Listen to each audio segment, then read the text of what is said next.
Most people think relationships are built on communication. But communication is only the surface. Relationships are built on emotional fitness, the state you bring, the story you live inside, and the way you return to connection after disconnection. Because love isn't just a feeling, it's a skill. And skills can be trained. They so can. So, welcome back to the Emotional Fitness Gym podcast. I'm Brent Lindsay. And I'm Valerie Andrews. And our promise stays steady, moving people from reactive survival to self-led connection, clear communication, and emotionally safer relationships through the emotional fitness training. And here's a bit of a safety and ethics disclaimer. One safety note: once in a human way, this is education and coaching conversation, not therapy. If anything feels heavy, just pause, take care of yourself, and reach out to a qualified support if you're in need. And that matters to both of us and everyone listening as well. A lot of people want better relationships, but wanting doesn't build capacity. So, in the Emotional Fitness Gym, episode 13, we're going to dive into relationship and what it is that we can do for each other, with each other, to have more connection. Because most relationship breakdown don't come from big events. They come from the small, repeated moments where emotional fitness was missing. So today we're slowing down and looking what emotional fitness actually looks like inside real relationships, the romantic ones, the family, the friendships, leadership, and all of that. It's a lot. There Is that is. all? So, the three relational reps. Here's the setup. We're going to use the same scaffold we use with what's the insight, what pillar does it connect to, and what is the gym rep that our listeners and audience can practice this week. Because relationships don't change, you get to understand them. They change because you train differently inside them. Right. And state awareness in relationships is so important. So here's a great insight. Let's start with the state, because relationships are you communicating long before you speak. Oh, 100%. And as our mentor teaches us in the emotional fitness formula, Joe Parnay, he says that our identity and emotional state shape how others experience us even before words arrive. And in relationships, people feel your nervous system more than they hear your sentences. And that's so true. It reminds me of the statement that your intentions will never, ever, ever equal the outcome that someone receives. And we need to take into like the way that we walk into a conversation carrying urgency, and you feel it. If you walk carrying defensiveness, you feel it. And if you walk in carrying openness, you feel that too. And so do they. Yeah, so the state is the first language of intimacy. 100%. And that's the state and the control and the management of self. So here's the link. This maps directly to the pillar of emotional flexibility in the emotional fitness formula. Not pretending you feel nothing, but noticing what's happening in you before you hand it to the other person.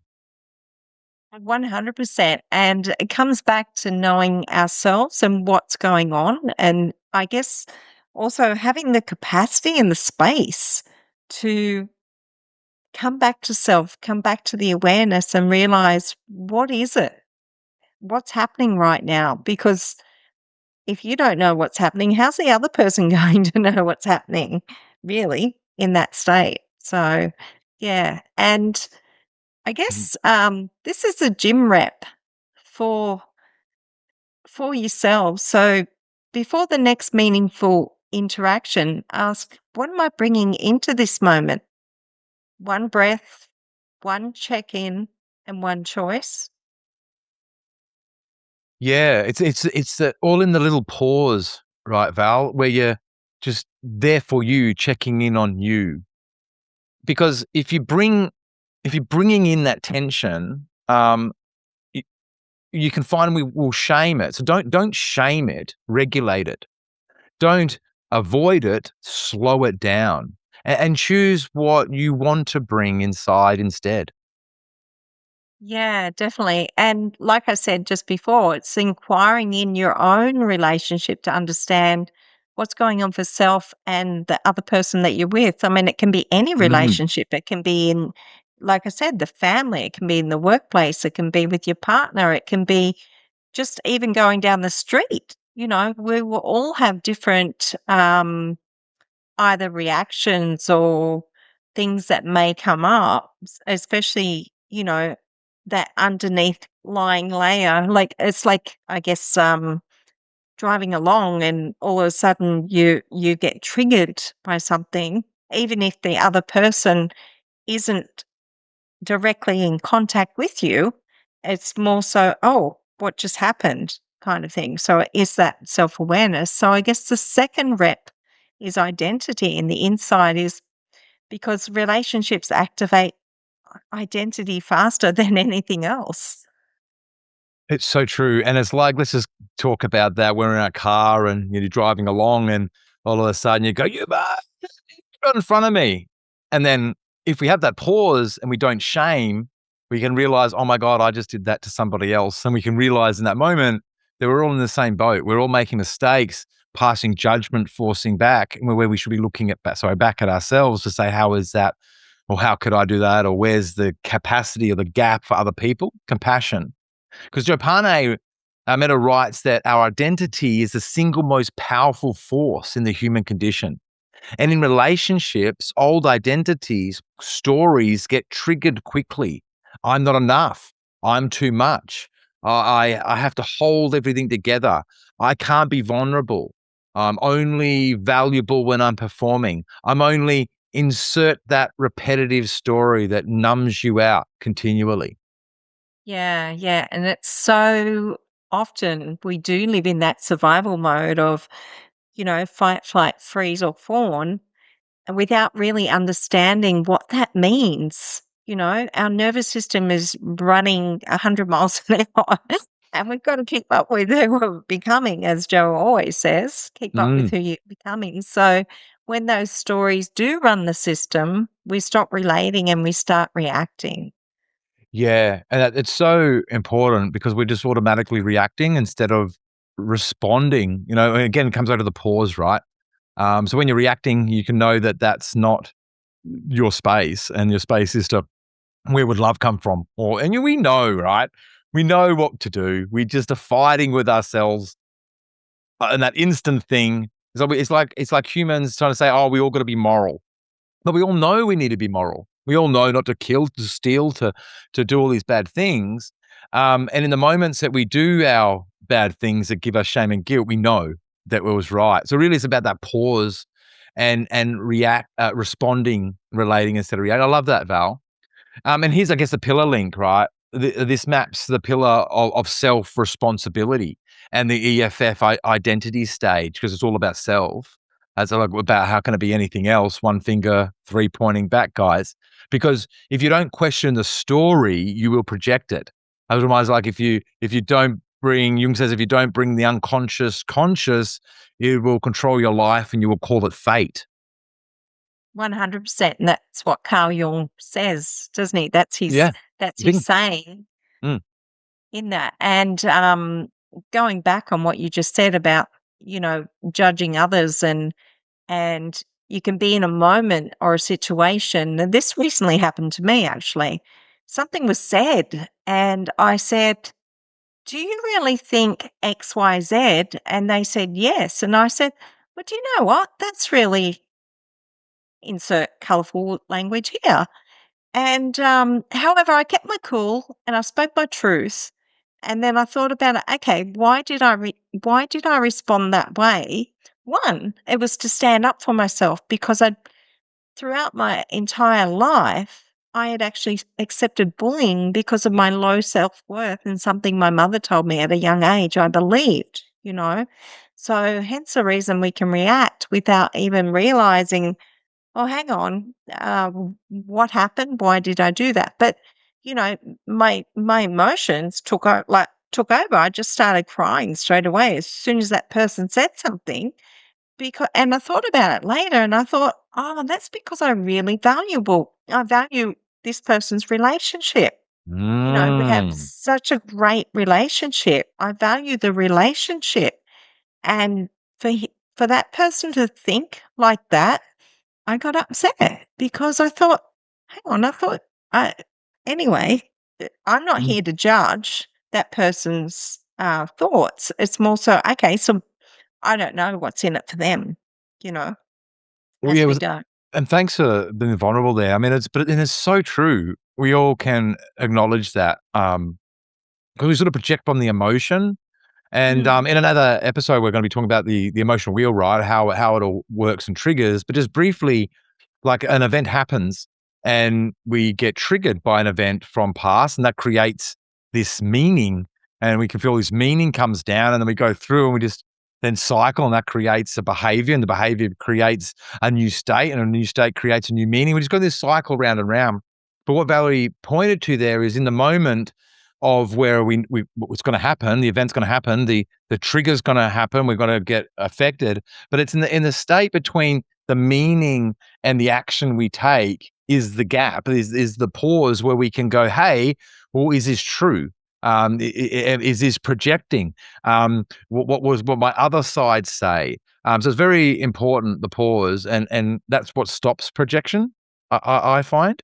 Um, yeah, 'Cause I yeah, could be the biggest D ever and instantly just roar at someone, but the more work I've done in emotional fitness and the more I've come back to self, I can catch it.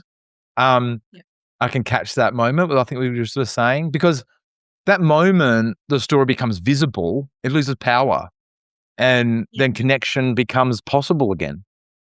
yeah, yeah, and the beautiful thing was I was vulnerable in that moment, and I Mm, spoke my truth, and that person realized in the heartbeat of, "Oh, you're upset," you know? "That's not what I meant to do," you know, and they apologized, and I said, "Well, we only say sorry for things that we mean to do." You mm, know, you didn't mean for that to happen. It just happened.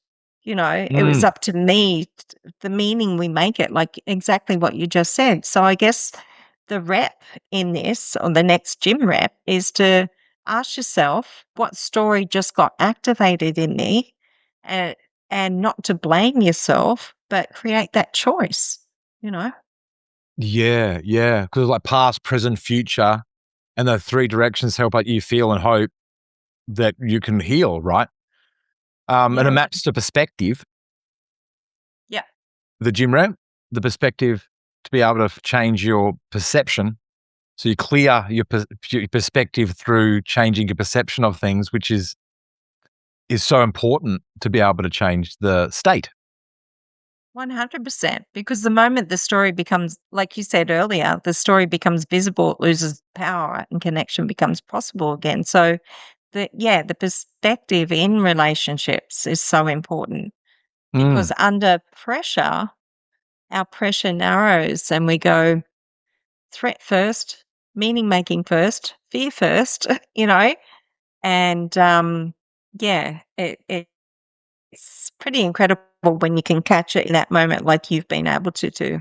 And, you know, doing this work that we've been had the pleasure of going through Joe Parnay's emotional fitness formula and the 5 pillars, it just brings everything more to life and understanding ourselves on that deeper level so we can take others through that journey as well. And that's where perspective work is so powerful. Perspective widens when gratitude is honest, embodied, and grounded in truth, not bypassing. Yeah, correct. And it's about, you know, looking at the past, looking at the present, and looking at the future, because these 3 areas can help us feel, heal, and give us the hope. Yeah, I mean, and I guess to add a bit to that, I mean, when you're looking at the past and the future and how we, with our meanings, we were just saying before, something happens and then that meaning comes in, which hits us with the emotions, but we should be more following feelings, that instantaneous thing to do, not anything that's within meaning or got meaning attached to that emotion. It's a great definition to know what's sort of like taking us, like, control of us. Um, because if you're looking at the past, if you're looking at the past, it's like fear is going to happen. If you're looking at the future, it's anxiety. But when you're in your present, in your Mm. now, you're just in state, and that space is when you can see what's happening. And if you are not at that state, then you need to come back to present. Um, it's powerful. It took me a long time to learn that. Now, Yeah. moving forward into another pillar, what pillar that maps to the FF is perspective. And perspective is seeing beyond the first story. It was, as I mentioned, that space, that gap where you're going, hang on, that's past, that's future, what's now? And without denying the emotion. So you can go, hey, I've been emotionally charged. Like, that reminds me of this horrible thing. Oh, that's emotion overwhelm. It's taking me down a path. And we can stop and pause and go, but what is that for me? I'm not denying that I feel like that because that was there. So instead of being in it, that's how we can pause to be with it and to feel it and to work through the emotion. Oh, 100%. Mm, And like you say, it keeps us emotionally honest mm, with ourselves, so and important. integrating the 3 reps can be, placing them side by side, like, okay, what is the state that we're in? What is the story we're telling in that moment? And what is the perspective that we see from that? Yeah, So important. that's so good. So notice the state, Valerie, right? And then Yeah. question your story or the story or someone else's story, any narrative, and then widen your perspective. Now, I'll go on that bit of perspective and perception.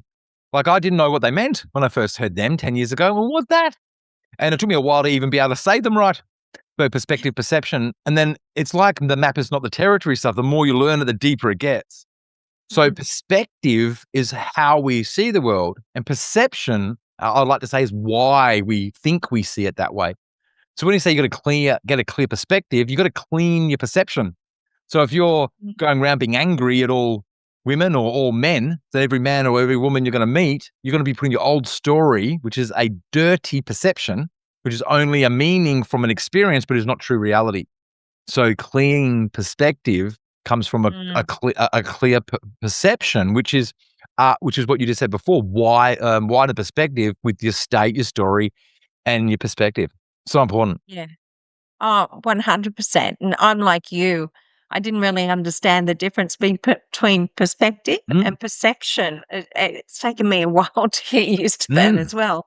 And it can be quite confusing because it can also be seen as the worldview. mm. Pers- You Or know, global belief, or yeah. yeah, yeah. So, And that's actually a and good point. I'm going to interrupt you there for a good point for yeah, the audience. So, like, the global belief, it's like, how do you know that you're online? Like, this is great, friend. This is great, Valerie. But wow, how does it help me, right? Like, or how do I get a clear perspective? So, I love this one. What is green is from Jove. What is green is growing and ripe is rotting. Let's go further with that, right? 'Cause we all know that fruit's green and it's growing, and when it's ripe, it's rotting.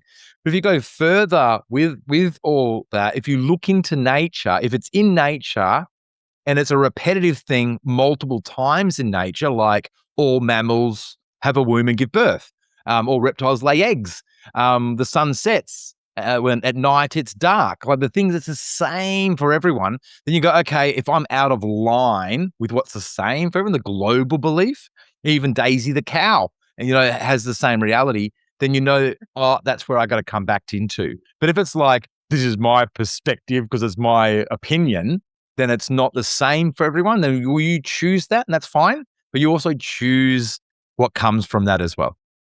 yeah, S yeah. which so And it's such an important, aspect also as you're looking at nature, mm, what we see around us, and, yeah, I go for a walk every morning, I see the kangaroos, but they're never in the same spot. with their joeys in their pouches. They never and one snuck up on me this morning. I was walking along and didn't realize it was just so close next to me. I thought, I'm glad you're not one of those big ones right now." So, yeah, it's Yeah, they're quite funny. scary. The big reds. Reminds me when I was gold prospecting in Kalgoorlie as a young guy, and we would used to shoot an emu for the dogs and for ourselves. Mm. And one day I was there, I was gold prospecting, and I just came around this tree, and there was this big red, Oh, this massive. It was just like, oh my god, I felt like a mouse. It was scary. But look, let's bring this back into why this creates a safer relationship. So, I yeah, mean, before we go into that, like our relationship is with self. And if we're pointing outside, let's go back to what we said, clear perspective. But why this creates a safer relationship? Because emotional fitness reduces emotional leakage. So we're not spewing our hurts onto other people, right? Hurt people hurt people. It reduces projection. So it's cleaning our perception. So we're coming from a place of love, of not projection, of not proving, not trying to be seen, not trying to defend. We just are. And it reduces the distortion. Because if we are only coming from self, from my experience, therefore I'm what almighty, is like the world stops at me. We all know that's not true. So how does it start at somebody else? yeah, yeah, and I love that because, when the 3 things reduce, relationships become safer as well. They're not perfect, but they're safer. And but what is perfect, Valerie? I mean, Uh, if every unperfect problem we've had in a relationship, wasn't that a great lesson? Wasn't it a drive to a better person? Wasn't it an opportunity to be a better person, not to lose the relationship? Hard questions, but yeah, safer to speak, safer to disagree, and it's safer to repair, and it's safer to be human in emotional fitness with a clean, clear perspective, not about me, but about others and how we can connect through love and connection, right? yes, absolutely, 100%. It's important for us to be safe with ourselves so we can be safe with others as well. And here's the weekly gym rep. For the week, I want you to think about what's a day or in one meaningful moment. Pause and notice your state. Name the story that got activated and practice perspective, past, present, and future, Well, that and seems, see what comes up. Yeah. yeah, yeah. I mean, that seems simple, tactical, and repeatable, Valerie. Um, Yeah. Yeah. what can they, Yeah. And what could, oh, just to throw you off, what can they do when they start doing the simple, practical, repeatable? I know that there was challenges in that. How can they be kind to themselves? yeah, and it's coming back to that compassionate observer Mm, and understanding, well, why are they avoiding it? Why are mm. they not wanting to notice it? Um, and not do the deeper work. That there'll always be distractions that will come up when Nope. this happens. So just even observing the distractions and asking yourself, well, why am I avoiding it? Yeah, I was gonna You say, know, and why are you avoiding it? Yeah. What yeah, secondary gain? What are you getting out of not doing the thing you say you're wanting to do? What is not yeah, doing it supporting you keep as an identity? And yeah, brings another question, do you really want the new identity, or are you comfortable in your capacity and capability of where you are? Is that fear, or is that like a lack of passion to change? And I think people go, have that, oh, I don't really feel like I need to, or you're just scared to change, or feel that it's not simple, practical, and repeatable. yeah, Mm. yeah, 100%. And, the 3 reps, pause and notice your state, name the story that got activated, and practice perspective. If you think about it, well, which one is the one that you avoid most? And what does that avoidance cost your relationships as Oh, well? oh, Mm. ouch. Yeah. I'll answer that later, is probably most people's response. But when they see in the mirror, oops, it's been answered. Yeah. So what story tends to run you under pressure? Like, how can someone relate? Yeah. Yeah. And, you know, it as we know, Brent, being practitioners in extended disc, we understand the patterns that come on board when we do the reports and the deeper work. So under pressure, I know my own story that runs under pressure, and actually distraction is my biggest thing. Oh, what can Mm, I do to avoid whatever it is I don't want to face, but I know I have to face at some point. So why put it off? So I had this inner dialogue with myself, and I am compassionate also. And then I digging deeper as to, okay, so why am I doing this behavior to avoid the thing that I want to do? And having the compassion around, oh, I'm just tired, or I don't mm, feel like it, or is it a sense of urgency as well? So it's about understanding, why is this pattern continuing and how can you change it? I mean, 50 odd years of running the same pattern and wanting to change can take work, mm. as we know, Yeah. So, but nothing changes until we make that decision to step into it and do the work and do the deeper work. So, Yeah. I guess it's about asking yourself what would change if you became more self led Mm. before you became more vocal, Well, you know? nothing. Yeah, nothing changes if nothing changes. Yeah. It was a big journey for me. It's, and I've seen it with a lot of my clients. It's hard. The start again, Brent. The hardest step I find is that first bit where, oh fuck, it's me, and I've got to, when I see it's me. So and spend Mm. a lifetime of blaming the external, and when you come back in that sort of calmness and that state, and simple, practical, repeatable things that you can do to be simple and calm, and all these sorts of things, emotional fitness and perspective and life stages of where people are at, and you sort of it's so hard to put them all together, like trying to understand the difference between perception and a perspective when you've never heard of them before. Aren't they the same? Um, Yeah. but when all I know that works is compassion. Um, and what I do for me is every time it's like that, especially lately, 'cause I'm getting to the pointy end of things where the big reactions or the big issues are not necessarily there because we all have them. There's only the micro things that is the real point that is actually where it came from, where I get triggered from, and it's always with the romantic partner or that close person. And what I'm finding in the moment, I can have that. Oh wow, this is me projecting. Oh, I'm angry, and I instantly, because I know that was my thing around that. Then I go, oh, this is not right, and then I can calm down and pause and relax. But I think that's the Yeah. hardest thing for people to understand what that is for them.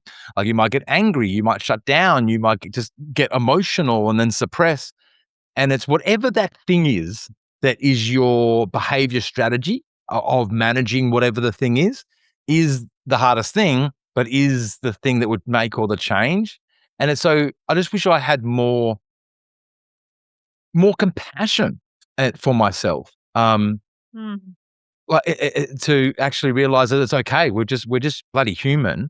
Um, and and I believe that the external blaming would have minimized and dissipated if I could bridge that gap quicker. Do you know what I mean? Yeah, yeah. And we only know what we know in the moment, right? So Yeah. it is that. And I had a pattern myself in relationships was to shut down, like you just said. And it used to, because my nervous system was so, I can't even begin to tell you how bad it was at one point. Mm, And it took me 3 weeks to actually understand what was going on, like to actually figure out the situation. It took me 3 weeks, and it's just like, oh, now I understand. So now mm, my pattern is recognizing it straight away because I've done the yeah. work and I understand what that is. And it's just like, oh, that feels better. Yeah, and I think this is So very similar to what I was saying, like, you just gotta give it some space, and it doesn't mean like, yeah. "Oh, I've gone and done a course," or, you pay $7 to get a life coaching certification, and now I'm amazing. Um, no, that's just gonna create a whole bunch more questions. We have space and time and compassion, and softness for ourselves and everyone else. Um, and Mhm. then, yeah, so it's just if you're listening to this and going, "Well, I don't know what my thing is," well, you're not supposed to know, you're supposed to feel. And you gotta feel it. Well, yeah. When I don't know what it is, I don't know what I'm supposed to be doing. Well, no, you're supposed to feel it, and that's so the emotion comes in with meaning and overwhelms you. Feeling is just like, "Oh, I'm just gonna go help that lady across the street," or, "I wonder if my neighbor would I'll help that," or, "I'm just gonna ring my mum," or, I'm gonna ask Valerie if she would be interested in doing a podcast with me." And it was just a feeling, and I did it, and I got the reaction. But before that, I was going a great example, actually. I was going, "Oh, I should do that," and I'd get overwhelmed. "Oh, she wouldn't wanna do that," or, "She might not be ready," or, "Why would they wanna do that with me?" or, "Am I good?" What are these things that we said? But instead, I just went, "I'm just gonna ask her." And I was just randomly and I felt remember talking to you, I said, "Hey, do you wanna do this thing with me?" And you went like, "What?" And that was feeling. But before that, well, we got months and months of wanting to do something around like this and not Mm. doing anything. So, Yeah, and mm, and I guess that brings a good point of so many people ruminate over so much that they wanna do, and it takes up so much space and, and energy. capacity Oh, and energy. Oh, it's just yeah, and now that I realize that even the clients I work with, they tell me they're ruminating over this thing, and I said, "Why didn't you text me? You have access to me during these yeah. times Yeah. for this period of time. Why didn't you text me instead of, but Mm. it's not lasting as long, which is beautiful. And They're in that I awareness. that's the work, yeah, just shortening the gap or strengthening the gap to pause, or yeah, it's all about just those micro adjustments, and it brings me back to what we said before, um, and that completely went out of my brain, but the how to understand the emotion, so because 'cause you're, like, giving yourself space, so we just gotta give ourselves a little bit of, compassion to understand that you're not supposed to know. Yeah. But Yeah, I think I mean, 100%. how many courses have I done? Like hundreds, over hundreds. So much money. I have a really nice sports car that my son would be jealous of, but I don't. I've got true wealth with emotional capacity, right? And if I did rebuild my to millions, I would have just lost it again from the lack of capacity. And it's going to if I didn't spend this time, I would have met my new partner and played the same strategy to have the same experience of the universe saying, "Well, this is what you is. This is what you tell you are. Well, here you go. Look." So I think it's what you just said before. It's that, well, that's what you say. So here it is. And you go, "Oh, yeah, see, told you I was that." But does Daisy the cow in England have that reality? Does everybody in the world have that reality? Well, no, because we'd all be crawling. There'd be no singers or artists, for the matter of fact. I mean, let's just talk about artists for a second. I mean, is it really art or is it just a mistake that they go, "Holy fuck, that looks good"? It's like a concept, right? Because are they really doing art or are they just making mistakes that end up to be perfection? And I think that's like humans. Do you see what I'm saying? Yeah, great metaphor. Correct. Yeah, I and feel art you. will look different to everyone. Well, that's what I'm glad you got that because we're just all these mistakes putting colors on a page trying to make this thing an Yeah. interpretation. And at the end of it, we go, "Oh, it's perfect." Someone going, "What's going on there?"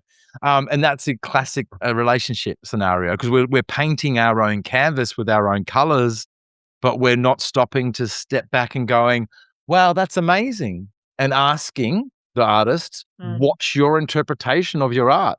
Because the artist would go, mm. "Fuck, this is a really good metaphor." Well done, Brett. How great. Anyway, we'll continue. So, but because the artist will actually, "Well, what is your interpretation?" I'm like, "This is really good, actually." So because we're going, "Hey, what do I see that?" But the artist is going, "But I see that." But the artist asks, "What's your interpretation?" So artists are emotionally fit in relationship because they know what they are doing, but they want to see what someone gets. And I know artists, like my mother is an amazing artist, and she loves what people get from it. And this is one of her paintings up here. I asked her to paint Cronulla Beach, and she Oh, did. wow. Um, and Yeah. of a specific photo I wanted. So she did, but I see that and get a lot of emotion for what that means to me from that day, from that photo. But someone else Yeah. just goes, "There's a bit shit in it, Brent." Yeah, Interpretation. right. No, it's No, well, I'm not saying it's and, shit, it's amazing, but someone would go, "Oh, yeah. it's got a gold frame, I hate gold frames." Because they're coming from the relationship of, "Well, this is what I think," which is my perspective, because I've got this perception that was given to me that I haven't even tested to see if it's mine. Um, it's really interesting. So I believe that relationships is all about unbecoming yourself to be able to Mm. become more understanding of the opposite of you.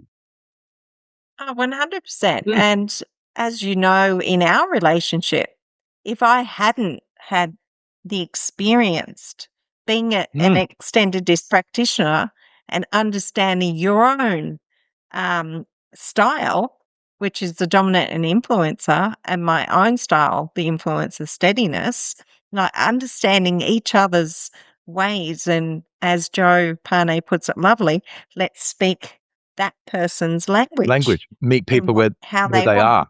how Yeah. yeah, and how they want to be spoken to. Yeah, 100%. It's not coming from an ego perspective. It's actually, it's real. It's genuine as Yeah, and I well. think this can help in relationship with the automatic reaction. I mean, I'm going to own my bad behavior all day, right? And I might say, "Yep, it's because of this," and I react to that. But I like, it's no fucking excuse. This is just fucking excuse me, language, everyone. But this is just unbloody acceptable. So I don't accept bad behavior. But what I've realized lately is you accept that you don't accept it, and that creates this pattern of BS. But if you actually, the only thing that ever works is every time I am gone from just calm to a bit emotional reaction, I just go, "I'm wrong. What am I not seeing here? How is this for somebody else?" And then in that moment, I just go, "Oh," and you try to, I release the shame and guilt of being a dick, but I can connect instantly more quicker with someone because Yeah. I think the whole time I'm just, when you guys are listening, that when your partner says something to you and you just defend yourself and react because we're in our own bubble and we think they're, I mean, especially if you're a friend with me or a relation with me, I'm very direct. I'm like, "Have we got any milk?" Like, well, I'm not attacking you. And you're, "Oh, I didn't mean to get it." That's all. I don't care. We don't need milk, got any milk. But it's, so I'm trying to learn that my very boom, boom, boom, I need to try to bring it back to us, like, and put some human in it. Like, "Hey, I was wondering, do we need some more milk?" Instead of being directing, trying to take responsibility of my accusational, pointy personality so people don't feel like they need to be so defensive. But my perspective, guys, right? My intention, which never, ever, ever, ever, ever will equal any of your outcomes from experiencing me, is 100% my responsibility. Because I'm Mm. going, "Well, you should meet me." Well, it's a long way for an IS or a C to meet a high D, right? I remember I've I've had this argument with. 100%. I'll have to agree with that. Unless you've done the work, the deeper inner work, then you can actually react or, like you Mm, say, defend. That was we my all pattern. I we are used to all always. defend. Mm, mm, Yeah, yeah, constantly. But now I'm aware of it because I've got people that I associate with who are dominant, mm, and I'm aware that I used to be really defensive. And big it's time. just like, and now I just think about it and think, why am I justifying myself in this situation? So once you understand yourself and your patterns and what it is that you stand Yeah. for, I think that has a lot to do with it as well. Yeah, and it's a great conversation, and, 'cause we really just wanted to, like, touch on some things to create some questions in self that you go, "But it's them." Okay, and so then we can move into, well, how about me, and how can I soften, or how can I see this differently, or what is it for somebody else? And really, guys, this conversation was for you to understand that it starts and stops with us. So moving from all that, moving into a bit of a gym rep. And the three takeaways for this for you to have more emotional fitness in relationship. And remember, it doesn't fix it with a course. It fixes it with every day doing little steps that are easy, practical, simple, and repeatable. So let's bring them together. The three takeaways. state communicates before words. Identity stores shapes behavior, and perspective widens possibility. Yeah. So the micro action is practice the 3-step sequence once a day. And the 3-step sequence, as discussed earlier, was pause and notice your state, name the story that got activated, and practice perspective, whether it be past, present, or future. 100%. And it's Mm. simple, but not always easy to do. So just have more compassion for yourself, and because it's a space that gives it to you. Um, so if this episode has helped you strengthen your relational fitness, please follow the show and share it with someone who wants to build safer, more connected relationships. Yeah. And because emotional fitness isn't about perfection, it's about presence. So let's all just take a breath. And we'll see you in the gym. And if anyone wants to reach out to either myself or Brent to find out further how you can work with us, please, there'll be a link below and for you to reach out Mm. if you want to reach out to us about anything, really. Yeah, well, we should reiterate that. There is a Google Drive doc with all the little episodes that me and Valerie do together, little workbooks. There's a new one from the 3 reps from the 3 people. There was just previous a few episodes ago, another one about to drop soon. But please reach out to us in any way you can so we can help you, your relationships, your business, and your family have more emotional fitness and a happy life living exactly how you want to. I mean, what else is there? um, Exactly. yeah. So until next time, guys, thank you very much. And we'll see you in the gym. Bye for now. Bye for now.